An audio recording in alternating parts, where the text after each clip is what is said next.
Hello, and welcome to another episode of The Fifth Floor, a podcast about creativity, art, and photography. My name is Athina, and I am your host.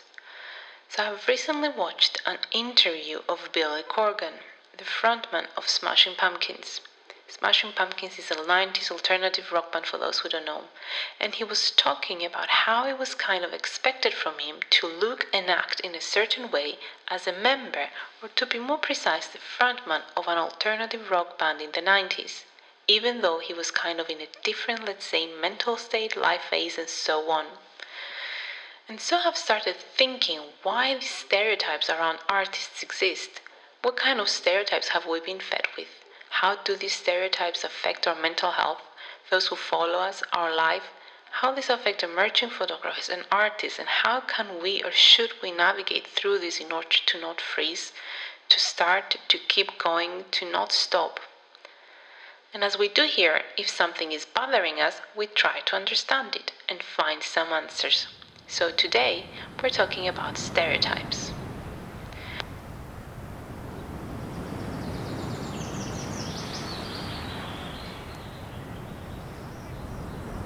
But first things first, what is the definition of a stereotype? Stereotype is an oversimplified fixed idea about a group of people based on characteristics like race, gender, class, religion, nationality, or profession. A stereotype can often ignore individual differences and is rooted in cultural, historical, or social biases. Or in simple terms, boxes. Little boxes that you need to fit in, generalizations, and essentially exclusion. And now, with that in mind, I made a list of 7 stereotypes regarding art, artists, and creativity that I find that are the most common. So, the first one is the notion of the struggling artist. Artists are poor and broke and not business oriented. The struggling artist, this idea that gained traction back in early 19th century. This romanticized idea that the struggling artist paints brilliance in obscurity, surviving on passion more than profit. Often seen as disconnected from business, the struggling artist is expected to suffer for their work and to create without thought for compensation. Well, by romanticizing the notion of the struggling artist, it can be a bit risky, because it can encourage unhealthy ideas such as the belief that suffering is necessary for authenticity or that financial success compromises artistic value, when in reality, many successful artists work strategically, market themselves, and build sustainable practices without compromising creativity. Then we have the notion that if you are an artist, you need to monetize your work. You have to share your work and gain following. Well, some people just don't want that. These days, there's a lot of pressure on artists to turn their work into something they can sell, to post online all the time and build a brand. But to be honest, not everyone makes art for likes or money. Sometimes people create just for themselves, for fun, for healing, or just because they enjoy it. Not everyone wants to be a content creator, and that's totally fine. Some people just make art as a hobby, and that's just as valid. Then we have the notion that your art needs to have a deeper meaning.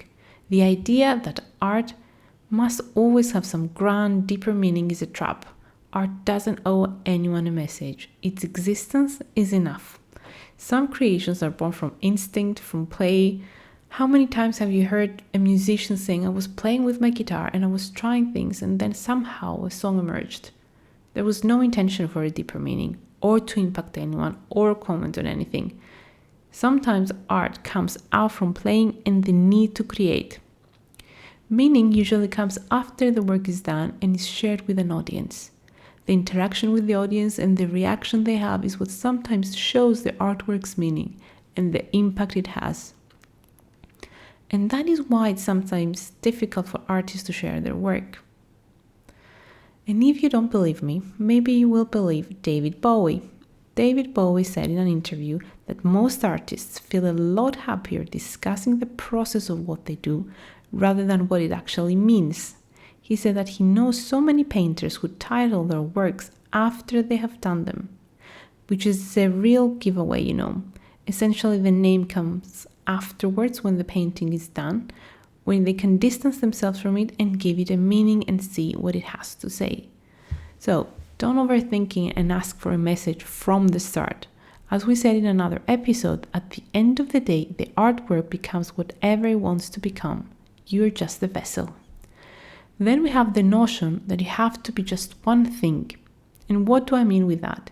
If you make portraits, you always have to make portraits. If the main color in your work is red, you always have to use red. You cannot like anything mainstream, and you have to fit to certain themes for social media to like you.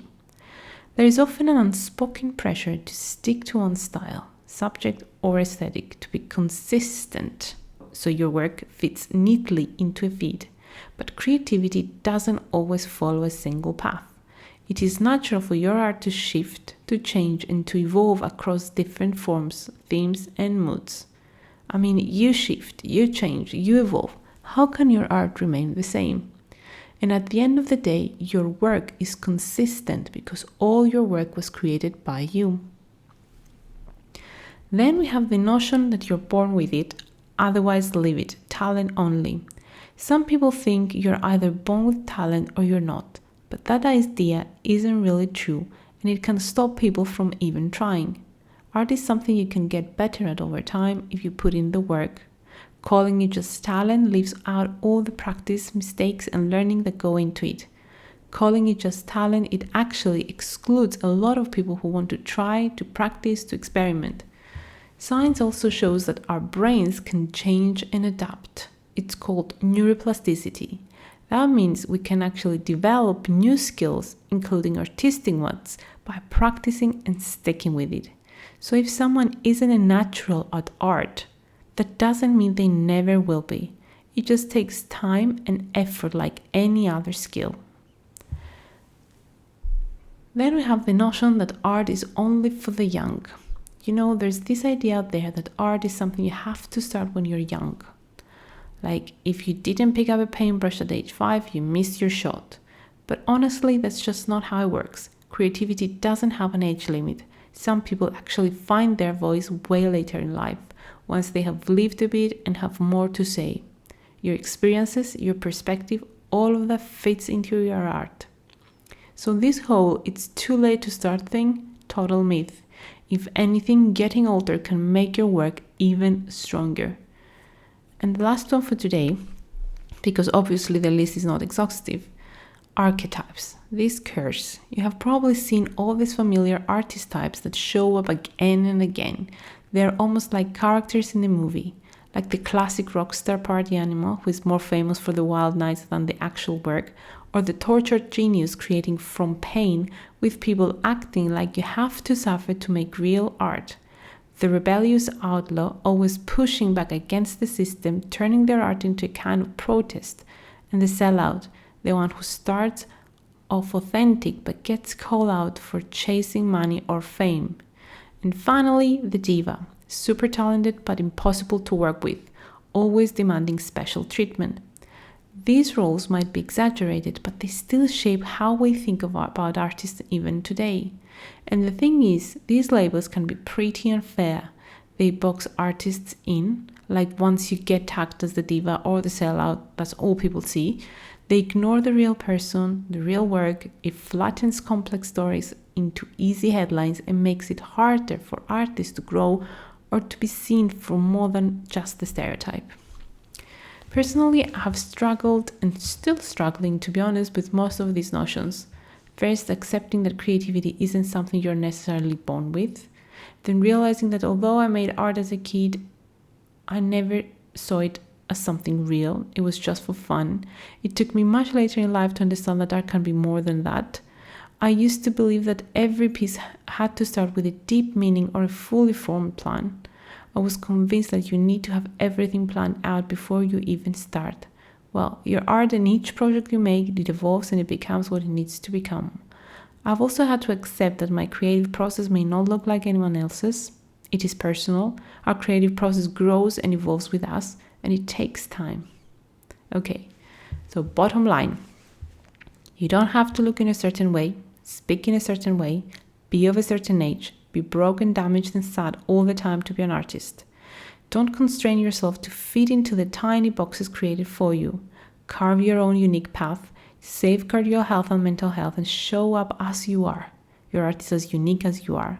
And don't let any of these stereotypes stop you from creating and making. Show up primarily for you. And be kind through all of this, primarily to yourself. Okay, and that's it for today. Too much? I hope not. But before you go, never forget in your life that we have a new podcast every Wednesday. To visit fifthfloor.me and subscribe to our newsletter to get updates. Follow us on Spotify and share if you liked and leave a review. If you're listening via YouTube, please subscribe and share any topics you wish us to discuss or to expand on more. Okay, bye for now and thank you for being here. See you in the next one.